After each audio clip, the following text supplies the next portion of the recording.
Okay guys, welcome KooWheel owners and KooWheel potential owners. You're obviously tuned in because you want to see how the thing is holding out after some 4.5-5 months.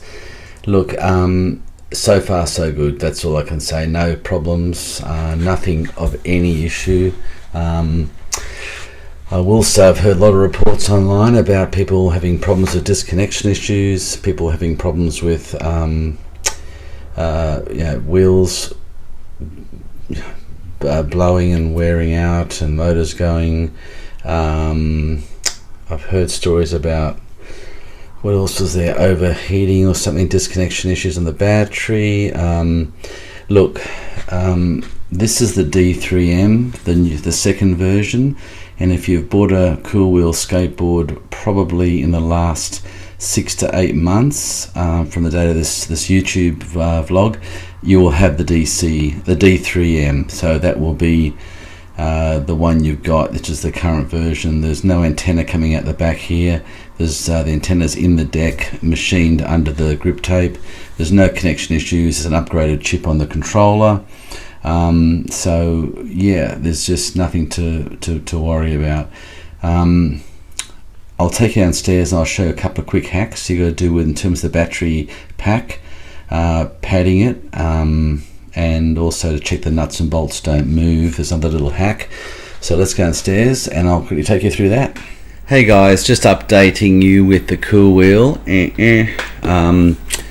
Had the board now for about 4 months, and I've done about 200 kilometers, probably 140 miles on it. So far, absolutely incredible, not a fault with it. So the wheels are not loose there, not loose here. The actual bearing wheels are not one bit loose, and this side not one bit loose. Now if you listen to the microphone, you'll hear the quality of the sound of the wheel when I spin it. Other one. Okay, so yeah, just incredible. Nothing loose in here, nothing moving. The battery pack's great. No screws loose. So all in all, so far, the KooWheel is surpassed all my expectations in terms of quality build, and I've heard a lot of reports out there these things are playing up with people, but look, if you get it from the factory, from the proper KooWheel company, from China, Alibaba, the Wow, whatever, Shenzhen Wow, or Technology Tuan company that manufacture these, you'll have no problems at all. I can't guarantee anything else from anywhere else. Just go directly to the manufacturer and the factory. Nothing's loose on these. The wheels have hardly worn down at all. Okay, but one little thing I will say, the battery pack on it does move. Watch, listen. Close up. There's a movement just in here. So look, even though they're screwed down at the other end, if you look closely when I move that, there's still movement. At this end, it has to move on that connector. So a way to do this is get yourself some foam rubber from a hardware store or Clark Rubber in Australia. It's about that thick, but it's very soft. If I can just get us focus on this. There we go. Very soft. It compresses quite easily. And by doing that, that soft foam, self-adhesive, I tried putting it along the battery pack along here, along the back. I tried putting it on the end of the battery itself, but it sits off too high. Now I know this board, as you sit on it, it flexes, therefore the battery pack comes up. But if you look the gap between there, there's a decent little tiny gap, maybe 2 mil. Maybe 3 mil. Now that gap, the more you stand on the board, it takes the battery off even more. There's felt under here, as you probably know, under the battery pack. So I tried putting this rubber here. I tried putting a strip at the end of the battery. It didn't work. Just it bent it too much up, and I think there was too much vibrations on the battery all the time. The way to do this: cut yourself a small piece like this, a little piece of V like that, just like that there, and then come down here, slide your battery out, and just use one finger from the bottom of the barcode, one finger thickness, and about ends here. So if you just put that bit of sticky, I'll come around here better and show you, and just stick it on there like that, right? And it's self-adhesive, this stuff. You push it on, it's quite hard. When you slide the battery pack in, it gets caught in, wedged in there. This still clicks in to its battery compartment. There you go, click. And this is now buried deep into here, and guess what? No movement. And you've still got the gap between the bottom there, exactly the same factory set gap. It just stops that moving of the battery all the time, and any movement that way could put pressure on those connectors. Even they got 2 screws here, like I said, it's still going to move. So that's a little hack. All you need is a piece of this self-adhesive peel-off foam about that thick. You can just see the letter of the KooWheel. I'll just give you an idea with the K. That's a thickness. So it's a little bit skinnier than the K.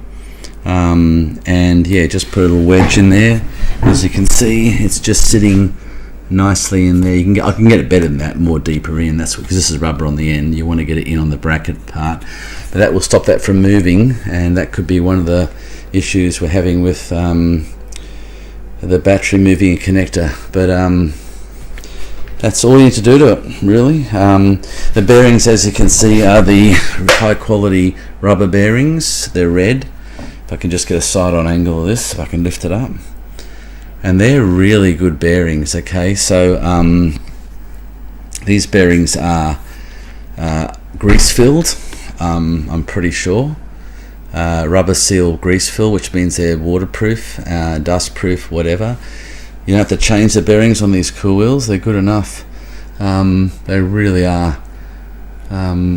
So yeah, 3-4 month update, guys. I know I look like I'm a bit of a over obsessive, salesman selling these things. I'm not. All I am is a guy that just loves his product, and being the second electric skateboard I've reviewed, it's come up as being in the 9s out of 10s. And as long as you look after it and ride it properly, and don't go over gutters, and don't go over cobblestones, and don't take huge hills every day, and you ride on smooth surfaces, and don't hammer the hyperdrive switch too much, I think you'll find these things will last years and years and years, maintenance free.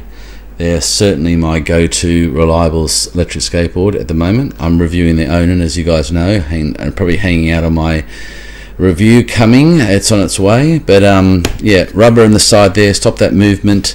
One more little quick hack. Every single nut on this, I would get a little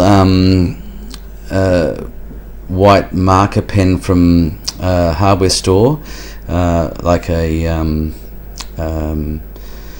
it's called a I forget the name of it now, scriber pen in white, and just make a little mark there and paint just from the nut down to the washer, and then do the same thing here from the side of the bearing mounting to the truck hanger. Also do it on these little tiny bit of white line here, Sharpie pen, that's what they call, sorry, white Sharpie paint pen, little fine line, just a line from the nut down to the bottom of the steel, and then on that one there, that kingpin as well. Now the reason you do that is if there's any movement in the nuts, they're going to show that line move, and without having to know, by tightening it and cracking the Loctite, you really won't know whether that nut's moved. And this kingpin's moved, whether the two here on the VESC controller also needs to be marked in case they come loose. These ones here are spring loaded, so they will always rattle a bit, and there's nothing you can do about that, but they don't need to be touched. and you could probably make a line on this across here to the bearing itself and see if this nut comes loose as well, or screw, because that is something you don't want to crack the Loctite off and then have to re-Loctite it. Okay guys, and one more thing, this little rubber protector that protects these two screws that holds a battery in, it doesn't go the other way. I've seen people face the other way. Of course it goes this way, so any stone chips don't hammer those screws. Okay, it should wedge in nice and tight, and I've ridden mine for probably, you know, like I said, 100 kilometers, it's never fallen off.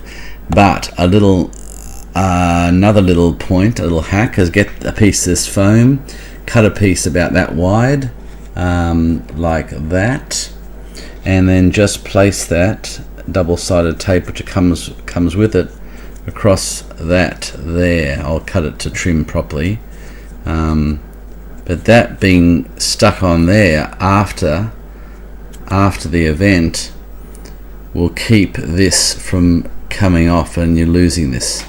So that little bit double-sided, you know, curved around there will look good, and it sticks really good to this double-sided tape, sticks really good to metal, so it'll just hold that in from coming off. So another little one. As you can see, it's on now. I've just put it on.